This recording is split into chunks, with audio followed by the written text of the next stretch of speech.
Despite all the evidence, many regular amateur golfers still cling to the idea that there is a time or a specific handicap number they will get to when the switch to a gorgeous new set of blade irons will finally be justified.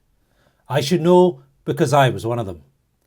But as we cover in this video, it is almost always not a good idea to choose blade irons no matter how low your handicap gets. And that general rule applies all the way through to the pro ranks.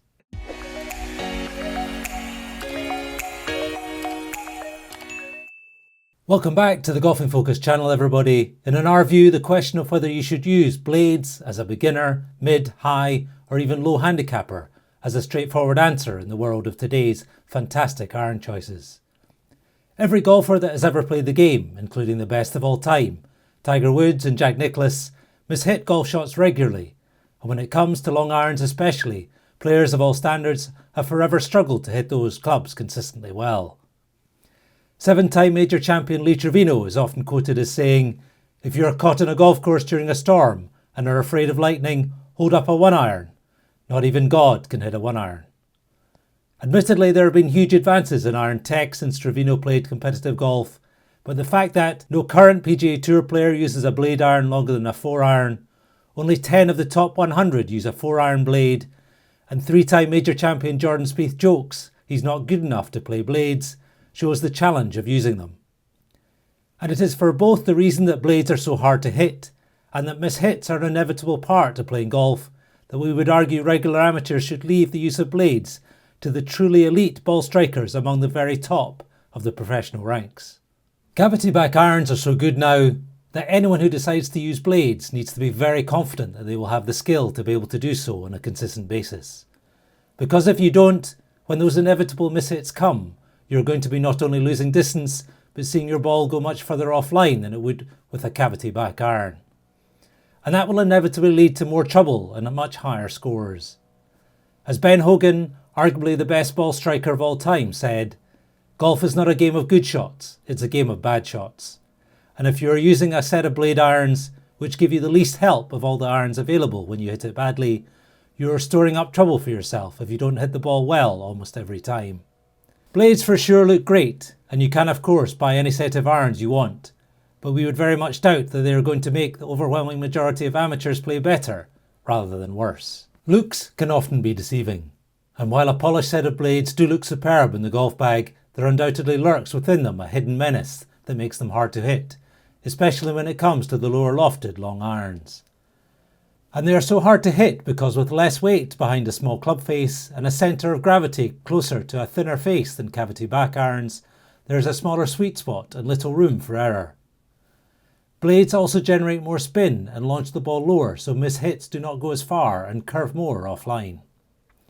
To be fair to the golf club manufacturers, they have worked hard over the years to develop the head of bladed irons to reduce the downsides by increasing the error margin and making them more forgiving and easier to hit. This has led them to develop the so-called muscle back blade iron, where they put more metal low and behind the hitting zone of the club face to help with shots not struck right out of the centre. But despite the progress which has come with the muscle back design, blades are still not as easy to hit as cavity back clubs, and given they still boast the smallest and thinnest head of any golf iron, they remain the hardest irons to hit well on a consistent basis.